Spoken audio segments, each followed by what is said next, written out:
नमस्कार, उत्तराखंड प्राइम देख रहे हैं आप। मैं हूं स्नेहलता और चलिए बुलेटिन की शुरुआत करते हैं देहरादून से आई बड़ी खबर के साथ, जहां राष्ट्रपति चुनाव से जुड़ी बड़ी अपडेट आ रही है। आपको बताएं, उत्तराखंड में कांग्रेस का एक विधायक क्रॉस वोटिंग हुई है कांग्रेस की तरफ से। ये बड़ी खबर आ रही है। द्रौपदी मुर्मू के पक्ष में उत्तराखंड में कुल 51 वोट पड़े हैं। भाजपा की तरफ से कुल 46 वोट पड़े हैं। 2 निर्दलीय, 2 बसपा विधायकों का समर्थन मिला है। इसके अलावा यशवंत सिन्हा के पक्ष में कांग्रेस के कुल 15 वोट पड़े हैं। उत्तराखंड में कांग्रेस के 19 विधायकों में से 17 विधायकों ने वोटिंग की और ऐसे में कांग्रेस का एक वोट इनवैलिड भी हुआ है। कांग्रेस का एक विधायक द्रौपदी मुर्मू के पक्ष में वोट किया है। तो देखिए कांग्रेस खेमे से यह बड़ी खबर। द्रौपदी मुर्मू के पक्ष में किसी एक विधायक ने क्रॉस वोटिंग की है। कांग्रेस खेमे से यह बड़ी खबर आ रही है, क्योंकि जो गणित है वो इसी तरफ इशारा करता है। उत्तराखंड कांग्रेस के 19 विधायकों में से 17 विधायकों ने ही वोटिंग की थी, जिसमें एक वोट तो इनवैलिड हुआ। लेकिन अब जो आंकड़े हैं वो इशारा करते हैं कि किसी एक विधायक ने क्रॉस वोटिंग की है।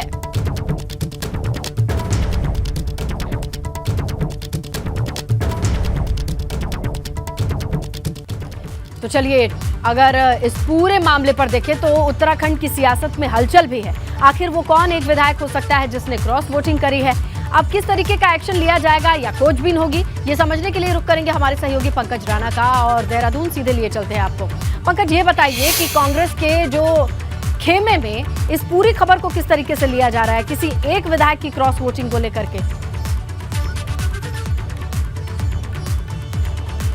बिल्कुल, देखिए ये एक बड़ी खबर है उत्तराखंड में कांग्रेस के हिसाब से, क्योंकि कांग्रेस ने जब राष्ट्रपति चुनाव हो रहे थे उस वक्त ये दावा किया था कि एक भी विधायक क्रॉस वोटिंग नहीं करेगा। लेकिन ये अंदेशा भी जताया गया था और भाजपा की ओर से भी अंदेशा जताया गया था कि कुछ विधायक क्रॉस वोटिंग कर सकते हैं, जिसमें से एक विधायक ने कांग्रेस के क्रॉस वोटिंग की है। इसमें से अगर देखा जाए तो अभी नाम सामने नहीं आया कि कौन ऐसा विधायक है जिसने क्रॉस वोटिंग की है और एनडीए के उम्मीदवार द्रौपदी मुर्मू को वोट दिया है। और इसको लेकर अब कांग्रेस प्रदेश अध्यक्ष ने एक बड़ी बात कही है कि ये अनुशासनहीनता में भी आता है और इसकी एक सीएलपी से मिलकर सीएलपी की बैठक करके इसमें पूरी एक छानबीन की जाएगी। और इसमें गंभीर बात इस बात को भी कहा जा सकता है, क्योंकि कांग्रेस ने अपने सभी विधायकों को पार्टी में अपने प्रदेश कार्यालय में बुलाया था, उनसे सबसे बैठकर बातचीत भी की थी और उनको कहा गया था कि किस तरह से वोटिंग करनी है। और गंभीर बात एक ये भी है कि देखिए कांग्रेस के एक विधायक का वोट ही इनवैलिड भी हुआ है। तो ये बड़ी ऐसी बातें निकलकर सामने आई है जब मतगणना हुई है राष्ट्रपति चुनाव की, कि उत्तराखंड में भी कांग्रेस के विधायकों ने क्रॉस वोटिंग की है। इसको लेकर अब एक बड़ी बैठक जल्द ही कांग्रेस के प्रदेश अध्यक्ष बुलाने वाले हैं। पहले वो नेता प्रतिपक्ष यशपाल आर्य से बातचीत करेंगे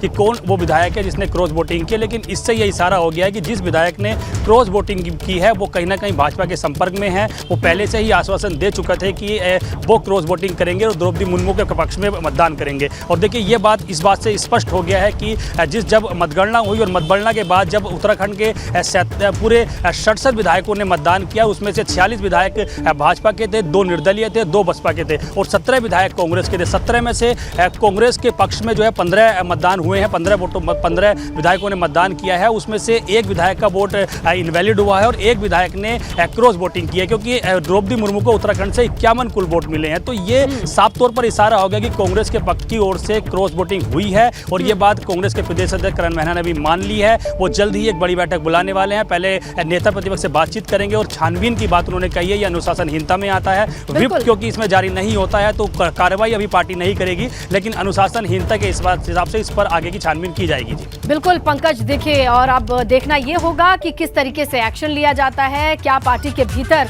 खोज हो पाती है कि किसने क्रॉस वोटिंग की है? ये तमाम बड़े सवाल हैं कांग्रेस के लिए। आप नजर बना करके रखिएगा। फिलहाल शुक्रिया पंकज तमाम जानकारी के लिए। आगे बढ़ते हैं, बात टिहरी की चंबा उत्तरकाशी रोड की करते हैं। ये रोड बंद हुआ है। कांडी खाल के पास मलबा गिरने से इस पूरे रास्ते को बंद करना पड़ा है और अब जेसीबी की मदद से जैसे जैसे मलबा साफ करने की कोशिश हो रही है तब जाके ये रास्ता सुचारू हो पाएगा। फिलहाल ये रास्ता बंद है। रास्ता बंद होने से राहगीरों के सामने बड़ी परेशानी है। कांडी खाल के पास मलबा गिरने की वजह से ये रास्ता बंद कर दिया गया है। टिहरी चंबा उत्तरकाशी रोड की हम बात कर रहे हैं, तस्वीरें आपको दिखा रहे हैं। कांडी खाल के पास मलबा गिरने की वजह से ये रास्ता बंद है। देखिए आप इन तस्वीरों को, जहां डंपर की मदद से अब लगातार जेसीबी की मदद से कोशिश की जा रही है कि रास्ता साफ किया जा सके, मलबे को हटाया जा सके। रुद्रप्रयाग से खबर है, सिरोबगढ़ में बद्रीनाथ हाईवे खुला हुआ है। 6 घंटे के बाद इस हाईवे को खोला जा सका है। पहाड़ी से मलबा आने की वजह से ये हाईवे बंद चल रहा था। सिरोबगढ़ के पास लगातार मलबा गिरने की वजह से इसे खोलने में भी दिक्कत हो रही थी, लेकिन 6 घंटे के बाद बद्रीनाथ हाईवे को खोल दिया गया है।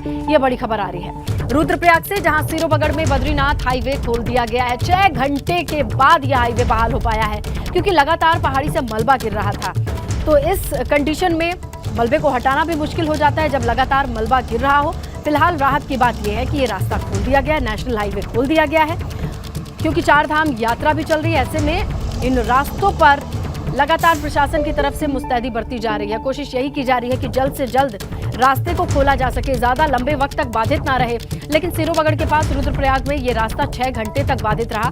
वजह आपके सामने है, देखिए इस तरीके से पहाड़ी से जो लगातार गिरता हुआ मलबा होता है, इसे हटाना इतना आसान नहीं होता है, क्योंकि मलबा के गिरते रहने से हटाने का भी बहुत फायदा नहीं होता है। लेकिन कुल मिलाकर के राहत भरी खबर यह है कि अब यह हाईवे बहाल हुआ है। जोशीमठ की बात करते हैं। विश्व धरोहर फूलों की घाटी की यात्रा शुरू कर दी गई है। आज 130 देशी विदेशी पर्यटकों को फूलों की घाटी का दीदार करने के लिए रवाना किया गया है। अभी तक 4500 से अधिक पर्यटक घाटी का दीदार कर चुके हैं। अभी 200 से अधिक प्रजाति के फूल खिले हुए हैं फूलों की घाटी में, ये भी आपको बताएं। वैकल्पिक पुल के बहने की वजह से, रास्ता खराब होने की वजह से यात्रा रोकी गई थी, लेकिन फिलहाल आपको जानकारी दे दें कि एक जत्था रवाना किया जा चुका है 130 पर्यटकों का फूलों की घाटी के लिए। चलिए, उत्तराखंड में मानसून की बारिश ने आम लोगों की मुश्किलें बढ़ाकर रखी हुई हैं। हेमकुंड साहिब यात्रा को फिर से शुरू किया गया है, मगर खराब मौसम ने यात्रियों के साथ साथ प्रशासन की भी चिंताएं बढ़ा दी हैं।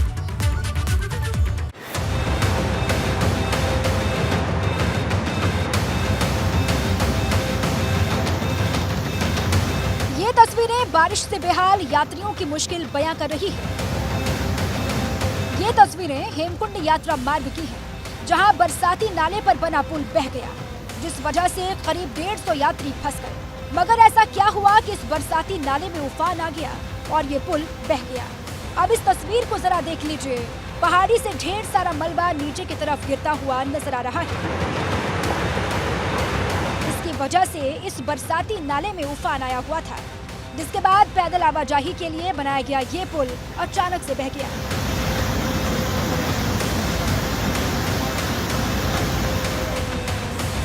मौसम साफ होने पर हेमकुंड की यात्रा शुरू कर दी गई।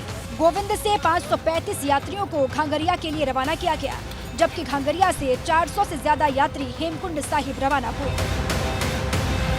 एबीपी गंगा के लिए जोशीमठ से रंजीत रावत की रिपोर्ट। तो वहीं बारिश ने यमुना घाटी के लोगों की भी मुश्किलें बढ़ाकर रखी हुई हैं। बरसाती नालों की बात करें तो वो उफान पर बह रहे हैं। अब स्कूल जाने वाले जितने स्टूडेंट हैं, वो अपनी जान जोखिम में डाल करके अपना ये सफर तय कर रहे हैं।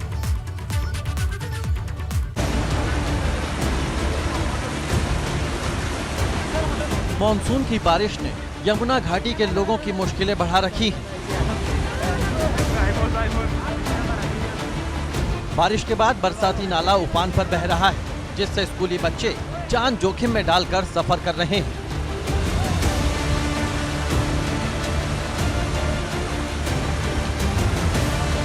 छात्र छात्राओं की मुश्किल का अंदाजा आप इन तस्वीरों को देखकर लगा सकते हैं। एक तरफ बरसाती नाला तेज वेग के साथ बह रहा है, तो वहीं दूसरी तरफ स्कूली बच्चे किसी तरह से उसे पार करने की कोशिश कर रहे हैं।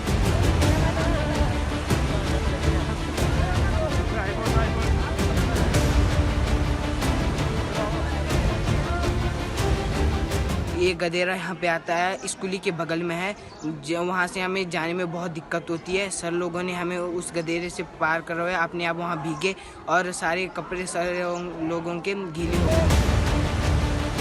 तस्वीर नौगांव ब्लॉक के राजकीय इंटर कॉलेज गडोली की है, जहां बरसाती नाला उफान पर बह रहा है। इस दौरान बच्चे स्कूल जाने के लिए उसे पार करते नजर आ रहे हैं। बच्चों का कहना है कि स्कूल जाने के लिए उन्हें इस तरह का जोखिम मोल लेना ही पड़ता है। बहुत ज़्यादा बारिश हुई, जिसकी वजह से हम 1 घंटे स्कूल में ही रुके और यहाँ पे बहुत नाले आए और सर लोगों ने खुद नाले में कूदकर सारे बच्चों को नाला पार करवाया।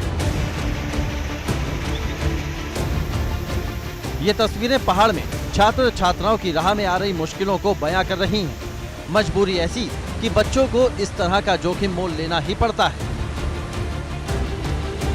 एबीपी गंगा के लिए बड़कोट से नितिन चौहान की रिपोर्ट।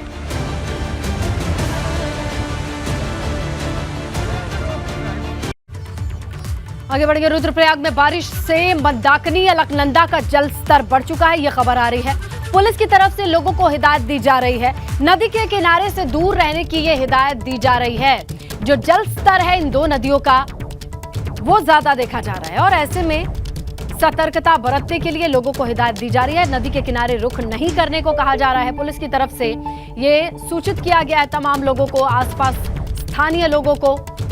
तो रुद्रप्रयाग में बारिश की वजह से मंदाकिनी और अलकनंदा दोनों ही नदियों का जल स्तर बढ़ा हुआ है। पैदल मार्ग है, उस पर कई सारे गदेरे ऐसे हैं जहां पर बारिश के टाइम पर वो उफान पर आ जाते हैं और ओवरफ्लो होकर जो ट्रैक रूट पर उनका जो फ्लो आ जाता है। तो ऐसी स्थिति में वहां पर यात्रा करना, उसको क्रॉस करना सेफ नहीं होता है। तो वहां पर ड्यूटी लगाई जाती है और जब भी ओवरफ्लो होता है तो दोनों तरफ से यात्रा को रोक दिया जाता है, यात्रियों को सुरक्षित स्थान पर रुकवा दिया जाता है। और उधर मौसम विभाग के रेड अलर्ट के बाद अल्मोड़ा में जिला प्रशासन ने मुस्तैदी बढ़ा दी है। डीएम ने जिले के सभी तहसीलों के लिए निर्देश जारी किए हैं कि सभी कंट्रोल रूम एक्टिव मोड पर चलाए जाएं। साथ ही अधिकारियों को कंट्रोल रूम की मॉनिटरिंग के लिए भी कह दिया गया है कि हर हाल में आप नजर बना करके रखिए। जितने भी आला अधिकारी हैं वो इन कंट्रोल रूम्स पर लगातार नजर रखें, मॉनिटर करते रहें कि किसी भी अप्रिय घटना की स्थिति में तेजी से निपटा जा सके। पिथौरागढ़ में मुनस्यारी तहसील के जारा बिजली गांव में जाने वाली सड़क पिछले 10 दिन से बंद है। सड़क की मरम्मत नहीं हो रही है, ग्रामीण नाराज हैं और अब खुद ही रास्ते को बहाल करने की कवायद में लग गए हैं।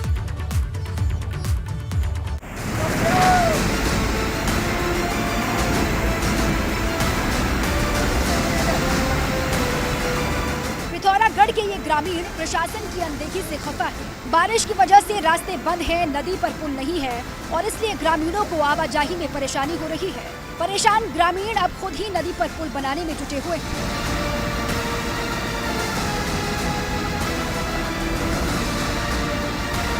जारा जिबली गांव के ग्रामीण नदी पर लकड़ियों के बल्लियों के सहारे पुल तैयार कर रहे हैं।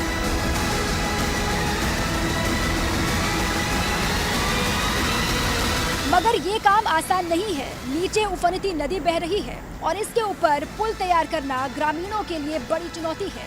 मगर ग्रामीणों ने भी प्रशासन और जनप्रतिनिधियों को आईना दिखाने की ठान रखी है और इसलिए वो नदी पर पुल तैयार कर रहे हैं। एबीपी गंगा के लिए पिथौरागढ़ से योगेश पाठक की रिपोर्ट।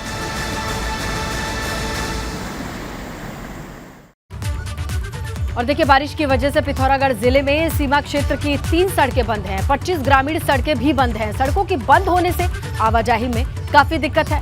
नेशनल हाईवे होने की वजह से उच्च हिमालयी क्षेत्रों का जिला मुख्यालय से संपर्क ऐसी स्थिति में कटा हुआ है। जनपद में इसमें पूरे तहसीलों पर बादल लगे हैं, लेकिन वर्षा वर्तमान पे नहीं हो रही है। और जहाँ सड़कों की स्थिति के बारे में बात करेंगे तो 25 ग्रामीण सड़कें हैं और 3 बॉर्डर रोड हैं। कुल मिलाकर 28 सड़कें बंद हैं। सड़कें अधिकांश आज साय तक खुलने की संभावना जताई गई।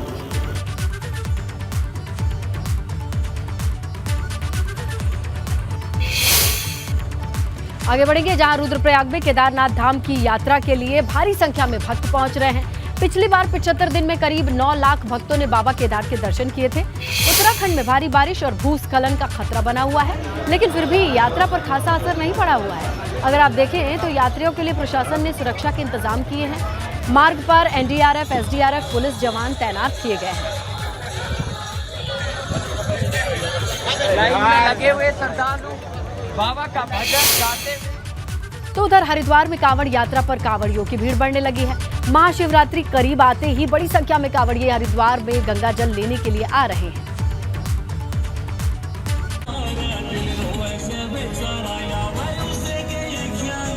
पंचक खत्म होने के साथ ही हरिद्वार में कांवड़ियों की भीड़ बढ़ गई। ज्योतिष के मुताबिक पंचक में शुभ काम करने से मना किया जाता है। इसलिए जैसे ही पंचक खत्म हुए, कांवड़ियों की संख्या भी बढ़ने लगी है। हरिद्वार नेशनल हाईवे पर अब सिर्फ कांवड़िए ही नजर आ रहे हैं। कहा जा सकता है कि हाईवे भी शिवमय नजर आ रहा है। कांवड़ियों की बढ़ती संख्या के बाद हाईवे पर सुरक्षा बढ़ा दी गई है। चारों तरफ कांवड़िए दिख रहे हैं, अपार श्रद्धा के साथ यहाँ आए हैं और पुलिस और प्रशासन की तरफ से हर संभव प्रयास किया जा रहा। हम लोग मॉर्निंग से ही लगातार विजिट कर रहे हैं, जो भी मूलभूत सुविधाएं हैं उनको उपलब्ध कराना। अभी हिल बाईपास का भी हम लोगों ने निरीक्षण किया, अगर भीड़ ज़्यादा बढ़ेगी तो उस रास्ते का भी हम लोग इस्तेमाल करेंगे। उधर हरिद्वार मेला क्षेत्र में भी कांवड़ियों की काफी भीड़ नजर आ रही है। प्रशासन की माने तो अब तक हरिद्वार से 25 लाख से ज्यादा कांवड़िए गंगा जल लेकर अपने गंतव्यों को रवाना हो चुके हैं। प्रशासन का कहना है कि अगले कुछ रोज में ये संख्या तेजी से बढ़ेगी। चलिए, तो आपने देखा किस तरीके से हरिद्वार में लगातार कांवड़ियों की भीड़ उमड़ रही है। गंगा जल भर कर शिवालयों को रुख करने का ये जो दौर है लगातार चल रहा है। प्रशासन ने भी पुख्ता इंतजाम किया है। दोनों राज्यों की तरफ से लगातार यही कोशिश की जा रही है, चाहे उत्तर प्रदेश या उत्तराखंड, कि कांवड़ियों को किसी तरीके की कोई परेशानी ना हो, इस बात का ध्यान रखा जाए। तो देखिए, उत्तराखंड में कोरोना के मामले एक बार फिर से तेजी से बढ़ रहा है। बुधवार को प्रदेश भर में कोरोना के 189 मामले सामने आए। वहीं कोरोना की वजह से 2 लोगों की मौत की भी खबर है। कोरोना के सबसे ज्यादा मामले देहरादून से सामने आ रहे हैं। कोरोना के बढ़ते मामलों के बाद एक बार फिर से वैक्सीन लगवाने वालों की भीड़ भी उमड़ रही है। और यहाँ पे बूस्टर के लिए ये है कि बूस्टर के कोविड के काफ़ी मामले सामने आ रहे हैं, तो इसीलिए लोग जो है काफ़ी जागरूक हो गए हैं। पहले बूस्टर डोज जो थी हम गवर्नमेंट में 60 से ऊपर लग रही थी और अदर्स के लिए जो प्राइवेट में जा रहे थे, तो प्राइवेट जो है ऑन पेमेंट पड़ रहा था। अब गवर्नमेंट ने ये बहुत अच्छा कर दिया है कि यहाँ पे इक्वल सबके लिए कर दिया है फ्री में। तो यहाँ पे डेली जो है मंडे टू संडे डेली यहाँ पे वैक्सीन का कैंप लगता है और बूस्टर के लिए काफ़ी लोग यहाँ पे आ रहे हैं। सीनियर सिटीजन्स भी आ रहे हैं और एडल्ट्स भी आ रहे हैं। जिस तरीके से हम देख रहे हैं केसेस दोबारा से कोरोना के फैलने लगे हैं, दोबारा से बढ़ने लगे हैं तेज़ी से, तो हम लोग बूस्टर डोज लगवाने आए हैं। तो सबको आना चाहिए उस तरीके से डोज लगवाने, क्योंकि टीके से ही हमारी जो है डोज से ही हमारा बचाव होगा। तो हम सबको डोज लगवानी चाहिए। हम सब आए हैं डोज लगवाने, आए यहाँ पे बूस्टर डोज लगी है। देखिए, उत्तराखंड में बिजली की किल्लत को दूर करने के लिए अब सौर ऊर्जा के इस्तेमाल पर जोर दिया जा रहा है। तो क्या आने वाले दिनों में बिजली की किल्लत दूर हो सकेगी? ये स्पेशल रिपोर्ट देखिए।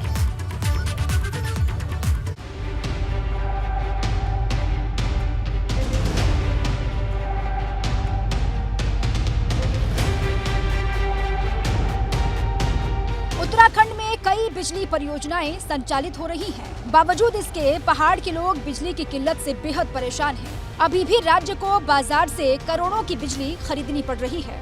राज्य में 18 परियोजनाएं UJVNL संचालित कर रहा है।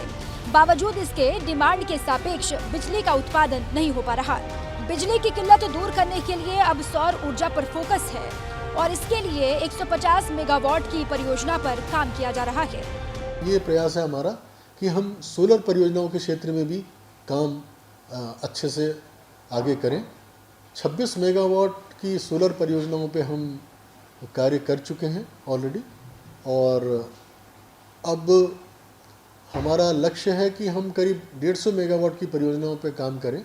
इसके लिए हमने राज्य सरकार से अनुरोध किया था, तो राज्य सरकार ने जो भी गवर्नमेंट की अनयूटिलाइज्ड लैंड है, गवर्नमेंट एजेंसीज की या गवर्नमेंट की, उन पे सोलर लगाने के लिए UJVNL को अधिकृत किया है।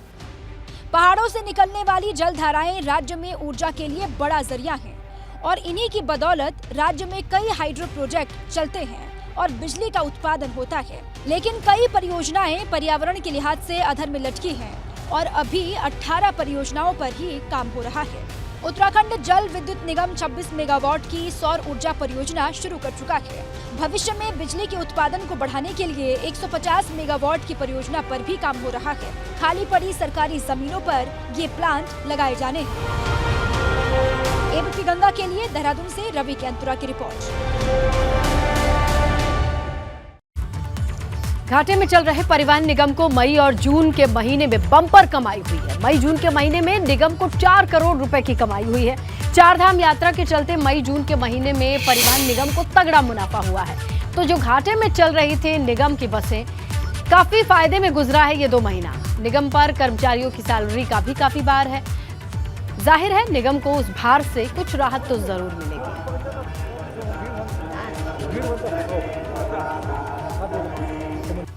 पहली बार मैंने लगभग 100 रोडवेज की बसें 4 धाम यात्रा पर लगाई हैं, जो कल मुझे जानकारी मिली। 1.25 महीने के अंदर 4.5 करोड़ रुपया 4 धाम यात्रा से रोडवेज ने कमाया है। और जून के महीने की तनख्वाह हमने रोडवेज को दे दी है कर्मचारियों को, और 2022 तक के सारे देयक अपने रिटायर्ड कर्मचारियों के हमने निपटा दिए हैं। और मैं रोडवेज को मजबूत और एक अच्छी स्थिति में पहुंचाने का मैं आपको आश्वस्त करता हूं। रानीखेत के चिलियानौला नगर पालिका विवादों में है। नगर पालिका में स्वागत गेट का मामला है, वन विभाग की भूमि पर सड़क काटना या फिर कूड़ेदान का मामला, सभी मामलों में विवाद घिरता नजर आ रहा है। सभासद का कहना है कि ईओ ऑफिस में काम जो है बाहर ज्यादा रहते हैं। ऑफिस में नहीं बैठे रहने को लेकर रानीखेत संयुक्त मजिस्ट्रेट जय किशन भी स्पष्टीकरण मांग चुके हैं। में डस्टबिन बांटे गए थे नगर पालिका में, वार्ड मेंबर्स द्वारा बटे थे वो। उसमें 50 का कोई अगर किसी का स्टिकर लगा है तो ये तो वो ठेकेदार बताए जिसको ये डस्टबिन बनाने का ऑर्डर मिला था या जो मिला था, वो वाले डस्टबिन क्यों लाए वो बता सकता है। हमारा डस्टबिन वहाँ नगर पालिका का रिजांगला फील्ड में लगा है, जबकि वो ऐसा कोई डस्टबिन हमारे द्वारा कोई बोर्ड बैठक में प्रस्ताव में पास नहीं किया। रुद्रप्रयाग में नरकोटा में पुल की शटरिंग गिरने के मामले में 2 आरोपियों की गिरफ्तारी हुई है। आरसीसी कंपनी के प्रोजेक्ट मैनेजर सहायक इंजीनियर को पुलिस ने जेल भेज दिया है। साथ ही मामले में अन्य लोगों से भी पूछताछ की जा रही है। 65 करोड़ की लागत से इस पुल का निर्माण किया जा रहा है, लेकिन 20 जुलाई को पुल के लोहे की शटरिंग गिर गई थी और इसमें मजदूरों के दबने की भी खबर आई थी। हादसे में 2 मजदूरों की जान भी गई है। कहाँ के रहने, जीजा का नाम क्या था आपके? जोशीमठ में इन दिनों लोगों को सीमा दर्शन के लिए ले जाया जा रहा है और सीमा दर्शन के बाद लौटी ऐसे ही कुछ ग्रामीण महिलाएं खुशी से झूम उठी। ये रिपोर्ट देखिए।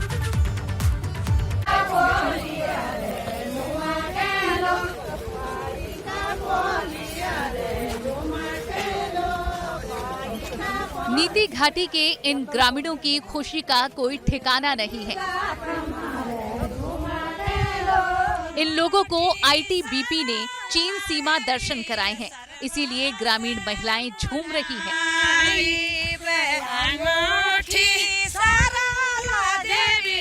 दरअसल विशेष अनुमति के बाद ही ग्रामीणों को सीमा दर्शन के लिए ले जाया जाता है।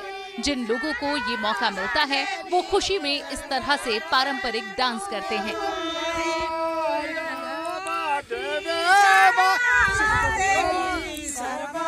सीमा पर पहुंचने के बाद महिलाओं ने पारंपरिक लोकगीत गाकर पारंपरिक नृत्य किया। ग्रामीण महिलाओं ने इसके लिए आईटीबीपी और भारतीय सेना के जवानों का आभार जताया। एबीपी गंगा के लिए जोशीमठ से रणजीत रावत की रिपोर्ट। अगली खबर हरिद्वार से, जहां विश्व हिंदू परिषद के नेता साध्वी प्राची को धमकी भरा पत्र मिला है। लेटर में साध्वी प्राची को जान से मारने की धमकी दी गई है। साध्वी प्राची ने प्रशासन से मांग की है पत्र की जांच कराई जाए, जिस किसी का भी इसमें हाथ है उसे सख्ती से निपटा जाए।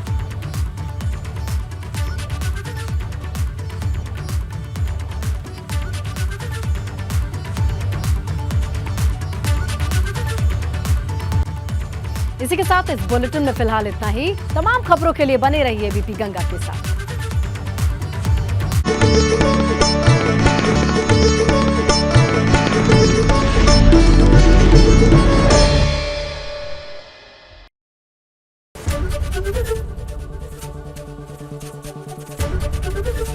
एबीपी गंगा, खबर आपकी, जुबान आपकी।